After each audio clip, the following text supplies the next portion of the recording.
Buenas tardes. En esta oportunidad, entonces, para la materia Teoría y Crítica Literarias 1, voy a referirme a un concepto de Kristeva relacionado con otro concepto proveniente de Saussure, que es el de escritura paragramática.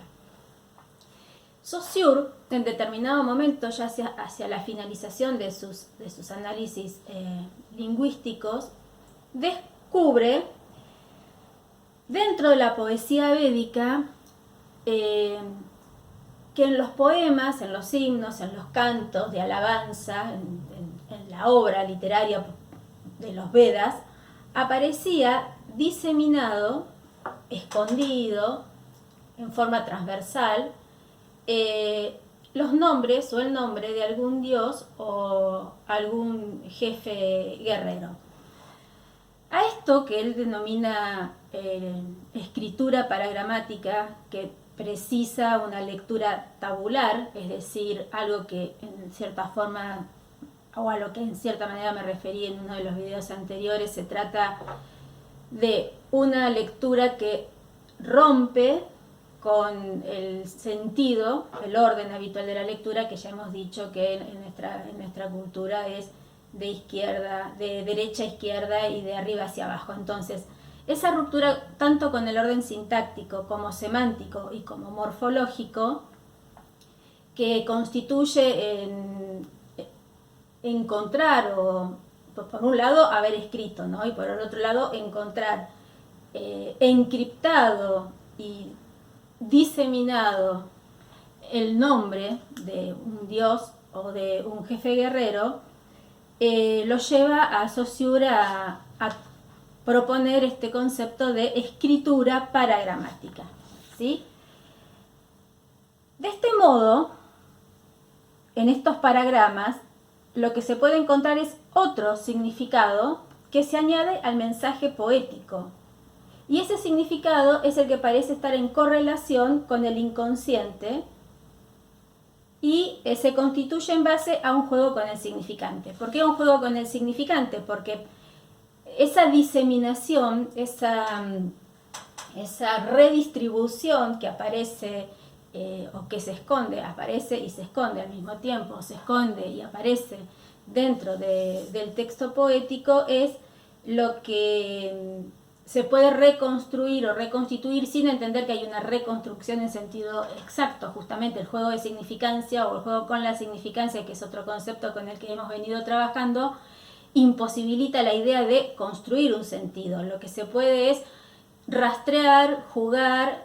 La palabra que utiliza Kristeva es juego, lo mismo que también utiliza este término Barthes cuando se refiere al pasaje de la obra al texto, este juego con el significante que va a estar redistribuido en relación con una diferencial significante, porque lo que se va a estar buscando o encontrando son fragmentos, no necesariamente el significante o la palabra entera, sino fragmentos significantes que se van a denominar diferenciales significantes, que van a armar un texto adentro de otro texto, significantes dentro del significante. Por eso en algún momento en uno de los videos anteriores decíamos que la diferencial significante es un juego o es una puesta en juego desde el significante y desde las normas del significante en contra de ese significante, es decir, desde y en contra.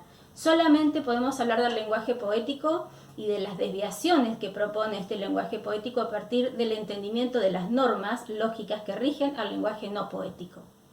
De esta desviación de la que va a hablar Kristeva en Poesía y Negatividad, de esta relación se puede establecer también contactos teóricos y por supuesto en la práctica del análisis de la poesía dentro de este nuevo concepto que estamos tratando de esgrimir, que es el de la escritura paragramática. ¿Sí? Es así que otro significado se añade al mensaje poético. Otro significado, otra significancia, podríamos decir, más al pie de lo que propone la teoría de Kristeva. Ese significado parece relacionarse con el inconsciente y se constituye en base a un puro juego con el significante. De este modo, ¿qué es lo que va a aparecer dentro de los paragramas a partir de una lectura que vamos a llamar paragramática o tabular? Nuevos sentidos que se infiltran a la aparente univocidad del lenguaje. Y volvemos a algo a lo que ya también hemos hecho referencia, que tiene que ver con que la escritura poética funciona o se manifiesta a partir de dos procesos o dos procedimientos o dos mecanismos, que son los mecanismos del inconsciente, que se trata de la metáfora y la metonimia, desplazamiento y condensación. Estos desplazamientos y condensaciones los podemos observar en la lectura o en la escritura paragramática, porque precisamente al tomar una parte por el todo, es decir, dentro de una palabra, para ser un poco más precisa, un fragmento de esa palabra, ya sea lo sonoro, lo gráfico, lo semántico, pueden ser prefijos de negación, pueden ser sencillamente letras que van armando campos semánticos. Esto lo vamos a ver con este poema que todavía nos quedó pendiente de Pizarnik en Esta noche en este mundo. Esos desplazamientos y esas condensaciones van a poner nuevamente en tela de juicio algo de lo que también venimos hablando hace ya un tiempo, que es la barra que separa al significante del significado. Al hablar de una significancia, de una pluralidad de sentido, de una proliferación de sentido, justamente de la ruptura entre este juego que creíamos estrecho entre significante y significado, va a aparecer ahí la multiplicidad de sentidos a los que nos va a permitir acceder esta lectura tabular. Julia Kristeva, lo que vengo diciendo está como siempre graficado en estos carteles. Julia Kristeva se apodera de este concepto de paragrama que descubrió y que propone el padre de la lingüística Ferdinand de Saussure, para hacer de él, es decir, de esta lectura paragramática, una secuencia poética misma, una unidad poética. ¿Qué quiere decir esto? Hay una secuencia poética que es verso, verso, verso, verso, verso, linealidad, ¿sí? Esto, el verso que quiere decir volver a, volver a. Bueno, esta lectura a la que estamos habituados, que hay que conservar, porque no quiere decir que la lectura poética rompa y anule esa primera posibilidad a la que siempre nos acercamos de la lectura poética o del texto poético, que es, bueno, el versus, ¿no? En contra, volver, volver, volver, volver, sino que está estableciendo también otra secuencia, que es la tabular, que es la transversal. No necesariamente cuando hablamos de tabular es esta línea que yo grafico con mis gestos, ¿no? Es decir, con una diagonal transversal, sino que es rizomática, va de cualquier lado a cualquier lado, no tiene un sentido direccional, sino precisamente establece una red de conexiones que va a establecer nuevamente otra secuencia que tiene que ver con nuestra capacidad de lectura, es decir, el texto está insistiendo, es el inconsciente de ese texto, está insistiendo en algo, y nosotros como lectores también con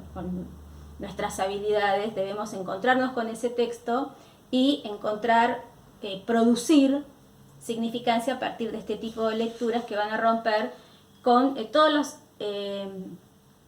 procedimientos aprendidos, y bueno, que en cierta manera también tenemos que aprender a deconstruir nuestra propia lectura. ¿Qué pasa con el paragrama? Con estas lecturas paragramáticas van a presentar siempre una ambigüedad y una ambivalencia, porque es una escritura escondida y por lo tanto no hay algo exclusivamente o claramente dicho en lo dicho, sino que va a depender precisamente de qué manera nosotros nos insertemos en el texto y vayamos percibiendo y estableciendo otras cadenas significantes, o cadenas significantes otras. Por lo tanto, la lógica de esa lectura va a ser una lógica propia, va a ser una lógica ajena a la lógica 0-1, verdadero, falso, las leyes de distribuidad, conmutabilidad y equipotencia. Es decir, es una lógica que muchas veces nos lleva a decir, lo digo en serio, porque nos sucede en nuestra práctica docente y le sucede a los propios estudiantes en un momento, a decir qué estoy haciendo, qué estoy diciendo, esto que encontré, esto que presiento, que intuyo, que bueno, precisamente porque al pertenecer al orden del inconsciente no se puede racionalizar tanto, o no se puede racionalizar, no sé de qué manera decirlo, nos lleva muchas veces a pensar que, bueno, que estamos haciendo lecturas o inapropiadas, o como solemos decir para utilizar una expresión, digamos, recurrente, traída de los pelos. Lo que tenemos que saber, de lo que tenemos que estar convencidos o empezar a convencernos, es que va a responder a una lógica otra o a una lógica propia. Julia Kristeva entonces apropia de este concepto traído y estudiado por Saussure de paragrama, lectura tabular, y se va a encontrar otra cadena significante, o se va a redistribuir otra cadena significante embosado, para utilizar una palabra de Pizarnik de Esta noche en este mundo, en el poema, que va a, digamos, ofrecerse a otro tipo de lógica, que va a ser una lógica también propia y una lógica otra. El paragrama presenta un sistema de conexiones múltiples. Esto que intentaba explicarles diciendo que no hay un orden, sino que precisamente la irradiación, la red, el rizoma, no tiene centro, no tiene jerarquías, y la multiplicidad tiene que ver precisamente con esta otra y nueva forma de lectura que ya no es lineal, ni jerárquica, ni organizada. Y establece este paragrama una red en la cual cada conjunto, es decir, cada secuencia que se pueda establecer, es el comienzo y el final, o el final y el comienzo de otra posible relación plurivalente. Nosotros podemos establecer, una lectura tabular con todas aquellas palabras que tienen prefijos de negación. Y a través de eso ver qué es lo que se está negando, y de esta manera establecer un nuevo significante de aquel mundo o aquel universo que está negado, para dar un ejemplo, dentro del poema. Entonces, al cerrar con toda esa terminología, con todos esos significantes redistribuidos o distribuidos a lo largo del poema, estamos estableciendo una nueva secuencia que será el final de esa misma secuencia, pero puede ser el comienzo de otra secuencia, y ahí aparece la ambigüedad y la plurivalencia precisamente de la lectura paragramática. Ahora, en el paragrama vamos a encontrar, o vamos a seguir aspectos fónicos, semánticos, sintagmáticos. Esto ya lo dije, así que sencillamente les voy a mostrar el cuadrito. El modelo tabular va a reemplazar al modelo lineal, es decir, no vamos a hacer una lectura lineal, organizada, jerarquizada, ordenada, sino tabular, transversal, en tránsito, rizomática, en red, desorganizada, ambigua, que remite a una lógica del inconsciente, que por supuesto va a ser la lógica del deseo, metafórico y metonímico.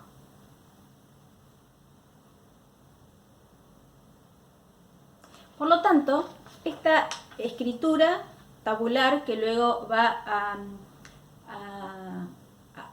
finalizar, no a finalizar, va a concluir tampoco, bueno, va a necesitar una lectura tabular, nos va a posicionar frente a una figura doble, que es la de la transposición. ¿Qué es lo que se está transponiendo o transposicionando? El inconsciente del deseo, el inconsciente de la letra, en el poema o el texto poético o en el lenguaje poético. Entonces, como ese deseo no se manifiesta directamente, sino que está escondido, la lectura tabular, la lectura paragramática, lo que nos va a permitir es precisamente poner en funcionamiento lo que Kristeva denomina la transposición, ¿sí? Es decir, la negatividad de todo, la negación y la negatividad de todas aquellas normas previamente establecidas, tanto en la producción de la escritura como en la decodificación de la escritura, es decir, en la producción del texto como en la decodificación. Por ahí decodificar es un concepto que remite a un código establecido y que se puede, digamos, desentrañar, mientras que acá se trata siempre de una producción metonímica, múltiple, permanente, rizomática, sin centro, ni principio ni fin en la producción de sentido. Y ahí aludiríamos al concepto de negatividad. Se rompen todas las leyes de la lógica binaria jerarquizante. Bien, el paragramatismo, solo puede ser efecto de un hecho semiótico. ¿Por qué? Porque justamente, volviendo a aquel cuadrito que les hice la clase pasada, una de las clases pasadas, donde la S se encontraba barrada por el corte tético y el umbral, que separa al sujeto de sus objetos y que separa lo semiótico de lo simbólico, el paragramatismo o la lectura paragramática es una forma, un modelo,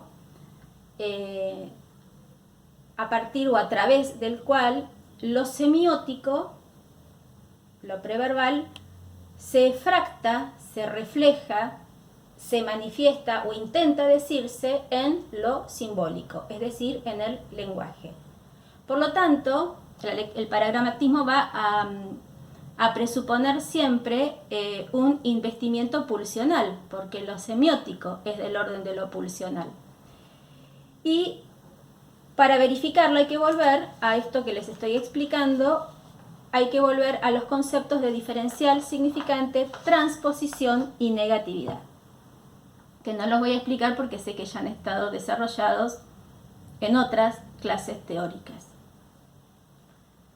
Ahora, ¿cuál es el lugar de nosotros como sujetos a la hora de posicionarnos frente a estos textos poéticos, a esta teoría y quizás lo más dificultoso, como lectores que van a analizar y van a hacer una crítica, por ahora analizar, ¿no?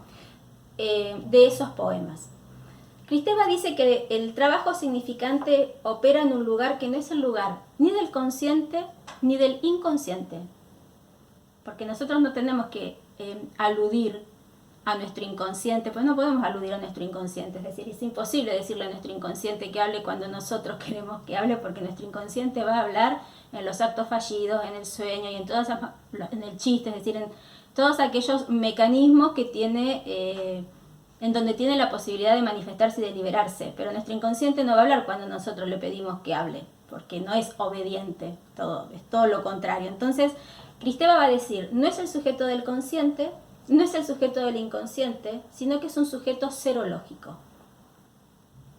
Este lugar serológico o este sujeto serológico en el que nosotros deberíamos devenir para poder posicionarnos frente a esta categoría textual, tanto literaria como teórica, como luego en nuestra práctica de lectura, es el lugar en donde las leyes del habla pierden su vigencia y el sujeto se disuelve. Cuando yo digo debemos de construirnos, es en este sentido, de disolvernos como sujetos.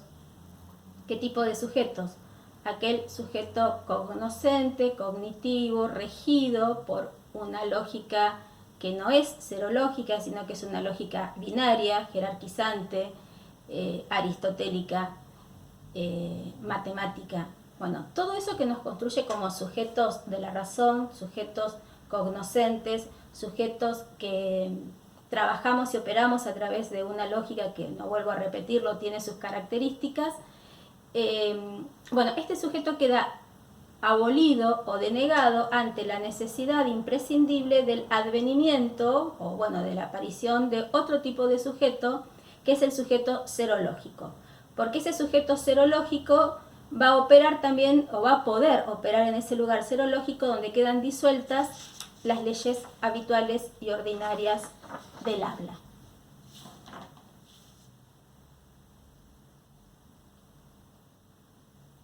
¿Qué es lo que pasa con este sujeto? Es decir, ¿qué es lo que les debe estar pasando un poco a ustedes también con todas estas clases teóricas y en su encuentro con los textos literarios o los textos poéticos? Nos sentimos interpelados como sujetos, es decir, nos sentimos interpelados en lo que somos, en lo que estamos habituados a hacer, y en cierta manera en lo que nos están pidiendo, les estamos pidiendo que dejen de hacer y ser. No se alude a que dejen de ser pensantes, porque si dejan de pensar va a ser muy difícil que puedan abordar toda esta teoría y todos estos textos literarios, sino que se presten precisamente a este juego de lo paragramático, de lo tabular, de la red rizomática, de la red desjerarquizada, que nos permite cortar con el orden de lo simbólico y hacer estallar otra unidad de sentido, que es donde nosotros vamos a experimentar precisamente la disolución de sujetos, porque estamos construidos a partir de otra lógica. Y ese nuevo espacio que se abre en la producción de sentido es el espacio que va a dar lugar a la significancia, ¿sí? Dice este cartel: al cortar el orden simbólico y hacer estallar la unidad del sentido y la sintaxis, porque precisamente una lectura tabular iba en contra de la sintaxis, la escritura paragramática abre una brecha en que el sujeto se experimenta como cuestionado y busca su condición en la significancia. Es decir, en la ruptura con las leyes. Las llamo ordinarias porque son habituales. Con la norma, con la normatividad lingüística. Y si el inconsciente se estructura como lenguaje, bueno, ahí estaría como el centro de la cuestión. Esta experiencia poética, dice Kristeva, es radical.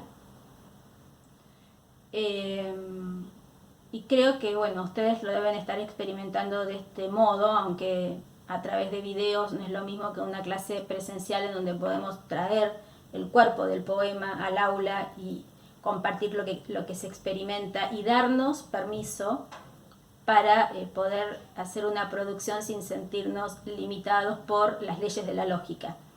Entonces, esta experiencia poética es radical, pero aclara Kristeva, y para que nos sintamos tranquilos, no es locura, no es fetichismo.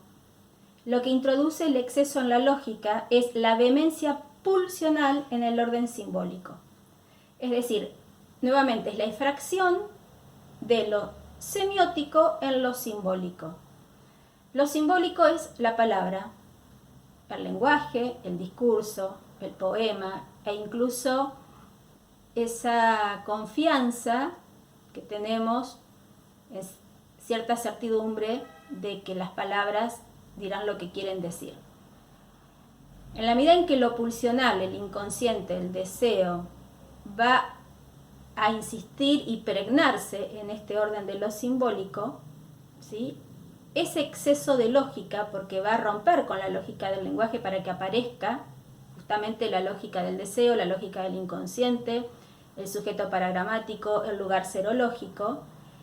Esta experiencia poética, entonces, dice Kristeva, así como es radical, no debemos confundirla con la locura. No es el discurso de un loco, no es un discurso sin ordenamiento o sentido, es otro ordenamiento, otro sentido, otro campo de distribución del orden significante en donde va a aparecer otro discurso, otra cadena, otra experiencia, ¿sí?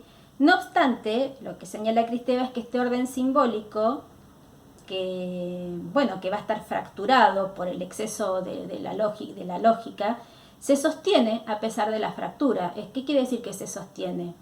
Cuando se trabajan los poemas, veremos que algo se está diciendo, no es que no se dice nada, hay texto, hay textualidad, hay orden simbólico, pero no debemos leerlo solamente en relación con la lógica tradicional del lenguaje, sino con esta nueva lógica del exceso, que es la que propone la efracción de lo semiótico en lo simbólico, de lo preverbal en lo verbal, de lo pulsional en el sujeto que ya está inserto dentro de una cultura y atravesado por el corte tético y por todas las leyes, digamos, de su advenimiento como sujeto.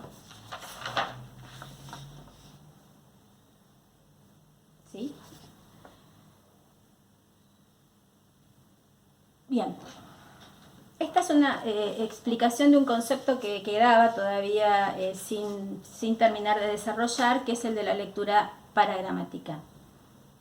El próximo va a ser un trabajo con un poema de Pizarnik, En esta noche en este mundo. Gracias.